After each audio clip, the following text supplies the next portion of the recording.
Hello, Assalamu alaikum everyone. I'm Professor Kaleem, currently teaching English language, literature, and linguistics at Government Postgraduate Islamia College, Gujranwala. In this video, we'll discuss the use of definite article the with buildings. आज का जो lecture है इसमें आप definite article दा का इस्तेमाल सीखेंगे, खुसूसन जब हम इनको बिल्डिंग्स के साथ इस्तेमाल करते हैं। तो बिल्डिंग्स के साथ डेफिनेट आर्टिकल द या दी, इसका इस्तेमाल मीनिंग के अंदर डिफरेंस ले आता है। तो हमने ये नोट करना है आज कि बिल्डिंग्स के साथ जब डेफिनेट आर्टिकल द या दी को इस्तेमाल किया जाए तो उस वक्त उसका क्या मतलब होगा, और जब बिल्डिंग्स के साथ हम द या दी को इस्तेमाल नहीं करते हैं तो उस वक्त उसका मतलब क्या होगा। तो ये हमारा असल में आज का एक ऑब्जेक्टिव है जो हम सीखने जा रहे हैं। तो आइए अब हम कुछ एग्जाम्पल्स की मदद से इस कॉन्सेप्ट को अंडरस्टैंड करने की कोशिश करते हैं। तो फर्स्ट एग्जांपल देखिए आप। The killer is in prison and he was sent to prison 1 year ago। तो इस एग्जांपल के अंदर जो काबिल तवज्जो बात है वो ये है कि here this word prison is being used without definite article the। और यहां पर जब हम दा को इस्तेमाल नहीं कर रहे तो इसका मतलब एक जेल की सलाखों के पीछे होने का मतलब है कि कोई कैदी जब जेल में मौजूद हो तो वहां प्रिजन का मतलब कैद खाने के तौर पर आएगा। यानी कि जब कोई एक्चुअली प्रिजन के अंदर कैद का वक्त गुजार रहा हो। तो आगे चलकर फिर देखें आप, तो यहां पर फिर ये जो प्रिजन है इसको भी बगैर डेफिनेट आर्टिकल के लिखा गया है। तो यहां से भी हमें वही मतलब मिलेगा कि जो जेल खाना है या जो एक कैद खाना है जहां पर कैद का एक अरसा गुजारना पड़ता है। तो अब हम दूसरी एग्जांपल देखते हैं।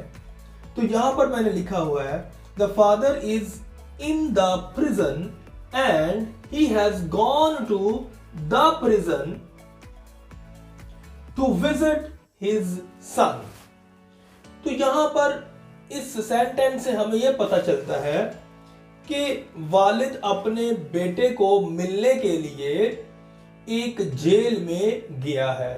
तो यहां पर असल में वालिद जेल की जो कैद है उसको गुजारने के लिए नहीं गया, असल में वो अपने बेटे को मिलने के लिए गया है जो कि वहां पर कैदी के तौर पर रह रहा है।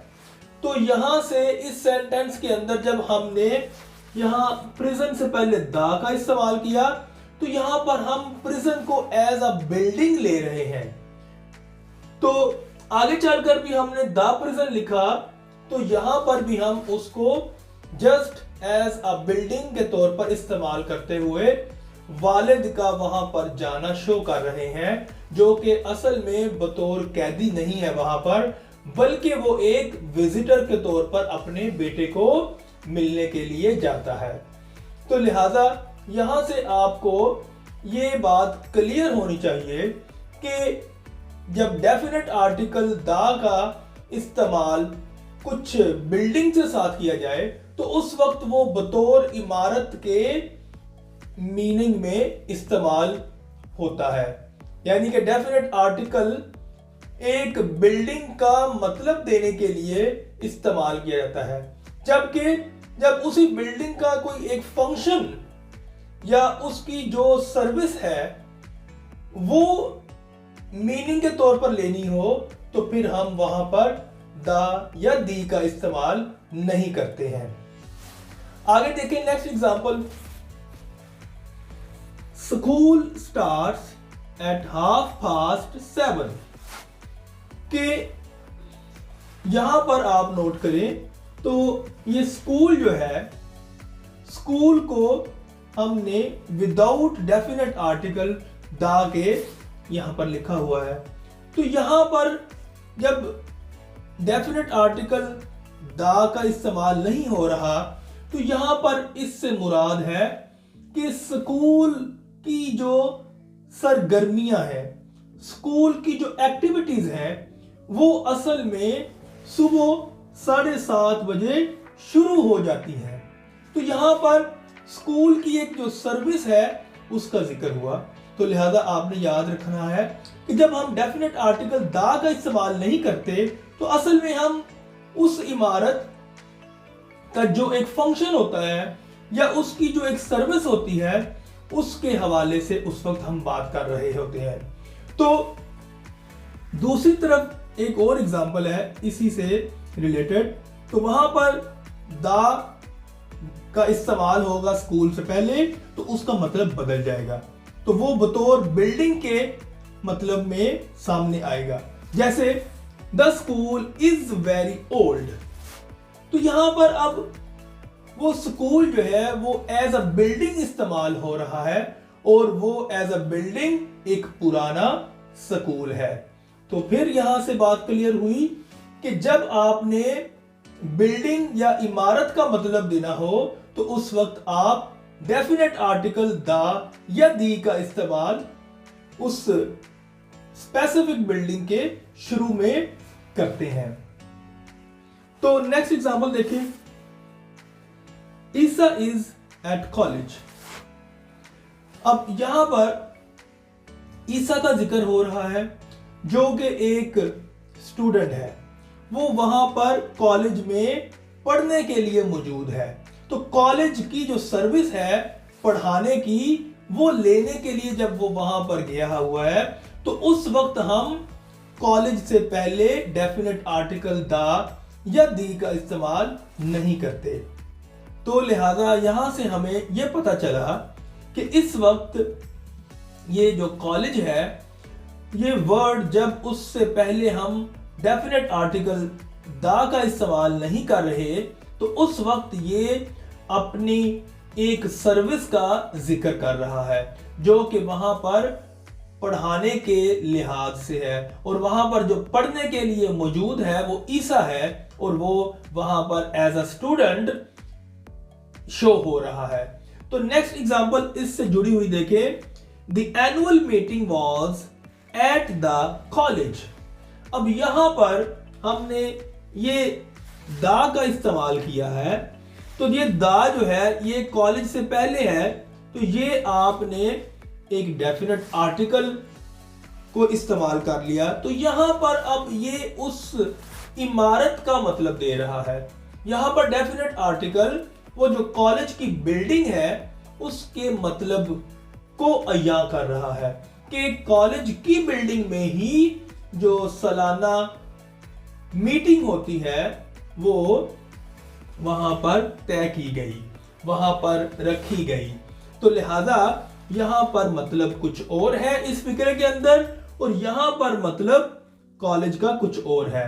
तो ये आपने पिछली एग्जांपल्स और इस एग्जांपल के लिहाज से ये बात अब नोट कर लेनी है कि एक ही जगह एक ही इमारत अगर उसके शुरू में दा डेफिनेट आर्टिकल के तौर पर इस्तेमाल किया जाए तो उसका मतलब बदल जाता है। आगे एक और मिसाल देखें, Ali is in the hospital. यहां पर इस एग्जांपल के अंदर हमने अब फिर हॉस्पिटल की जो सर्विस है उसको लेने के लिए एक पर्सन की मौजूदगी जाहिर की है और उसका नाम हमने अली यहां पर शो किया है कि अली हॉस्पिटल के अंदर एज अ पेशेंट मौजूद है और मरीज जो है वहां पर जो हॉस्पिटल की जो सर्विस है वो अपने इलाज मुआवजे के सिलसिले में लेता है।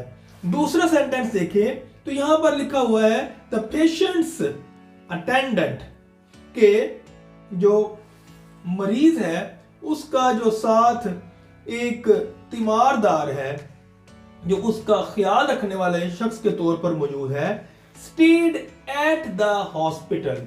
अब यहां पर आप देखें तो यहां पर ये जो द है इसका इस्तेमाल कर दिया गया, तो यहां पर अब ये हॉस्पिटल से मुराद एक बिल्डिंग का मतलब जो है हम लेंगे कि उस बिल्डिंग के अंदर जो कि हॉस्पिटल के नाम से है वहां पर जो पेशेंट है उसका एक जो ख्याल रखने वाला शख्स है वो ठहरा। नेक्स्ट आगे हम लास्ट एग्जांपल देखते हैं, तो फिर उसके बाद हम ये कॉन्सेप्ट को क्लियरली अंडरस्टैंड करते हुए आगे बढ़ेंगे। तो लास्ट एग्जांपल है हाजी इज गोइंग टू मस्जिद फॉर प्रेयर। इस सेंटेंस के अंदर हमने जो बिल्डिंग इस्तेमाल की है दैट इज मस्जिद। तो इस मस्जिद से पहले हमने डेफिनेट आर्टिकल दा का इस्तेमाल नहीं किया, तो इससे मुराद ये है कि उस मस्जिद में जो उसकी सर्विस है वो लेने के लिए, यानी कि वहां पर इबादत करने के लिए हाजी जा रहा है। फॉर प्रेयर इबादत के लिए, नमाज के लिए। इसी तरह हम यहां पर मस्जिद के साथ चर्च का वर्ड भी यूज कर सकते हैं जो कि क्रिश्चियंस अपनी जो सर्विस है वहां पर जाकर अदा करते हैं। तो इससे जुड़ी हुई जो एग्जांपल है जब हम दा का इस्तेमाल करेंगे मस्जिद से पहले या चर्च से पहले तो वो बतौर बिल्डिंग के मतलब में सामने आता है। तो देखें द शाही मस्जिद इज इन लाहौर, कि जो शाही मस्जिद है वो लाहौर में है। तो यहां पर बतौर बिल्डिंग के शाही मस्जिद का जिक्र हुआ है और उसको हमने देखा कि वो एक इमारत के तौर पर लाहौर शहर में मौजूद है। तो यहां पर ये कॉन्सेप्ट आपको क्लियर होना चाहिए कि हम डेफिनेट आर्टिकल दा या जिसको दी भी पढ़ा जा सकता है इसका इस्तेमाल बिल्डिंग्स के साथ करते हैं, और ये अगर बिल्डिंग के साथ इस्तेमाल हो यानी कि बिल्डिंग्स जो वर्ड्स हैं जो बिल्डिंग्स का मतलब देते हैं, जैसे मैंने मिसालें दी आपको मस्जिद, हॉस्पिटल, स्कूल, कॉलेज, तो इनके जब शुरू में ये डेफिनेट आर्टिकल दा आएगा तो ये बतौर इमारत के मतलब देगा, और जब हम ये डेफिनेट आर्टिकल दा इन बिल्डिंग्स के शुरू में नहीं लगाते तो उस वक्त इसका मतलब उस बिल्डिंग के अंदर जो सर्विस मिलती है उसको अवेल करने के मतलब में उसका मतलब लिया जाता है। अब हम इसी से जुड़ा हुआ एक और पॉइंट समझने की कोशिश करते हैं कि ये तो वो बिल्डिंग थी जिनके साथ हम दा इस्तेमाल करते हैं और नहीं भी करते, मगर अब मैं कुछ आपको एग्जांपल्स ऐसी बिल्डिंग्स की देने लगा हूं जिनके साथ हम हमेशा ही डेफिनेट आर्टिकल दा का इस्तेमाल करते हैं। इस दा को आप दी के जो तौर पर भी पढ़ सकते हैं, यानी कि प्रोनाउंसिएशन जो है ये डिपेंड करती है कि नेक्स्ट वर्ड या नेक्स्ट जो बिल्डिंग है उसका जो फर्स्ट बिगिनिंग साउंड है वो कौन सी है। अगर तो वो वावल साउंड होगी तो फिर आप इसी दा को दी पढ़ेंगे। तो लिहाजा ये वो कुछ एग्जांपल्स हैं जो कि क्या करती हैं, we do not leave out the, इस डेफिनेट आर्टिकल दा को बिफोर दीज बिल्डिंग्स, कि हम इन बिल्डिंग्स के शुरू से हम डेफिनेट आर्टिकल दा को नहीं हटाते, इसको जरूर इस्तेमाल करते हैं, हमेशा इस्तेमाल करते हैं। मसलन the cinema, the factory, the house, the library, the office, the pub, the shop, the station, ये वो अल्फाज हैं जिनके साथ आप हमेशा से ही डेफिनेट आर्टिकल द, या हम इसको दी भी पढ़ सकते हैं, इसका इस्तेमाल करेंगे। तो लिहाजा यहां पर ये आज का लेक्चर खत्म हुआ। I hope you have understood the concept. That's all.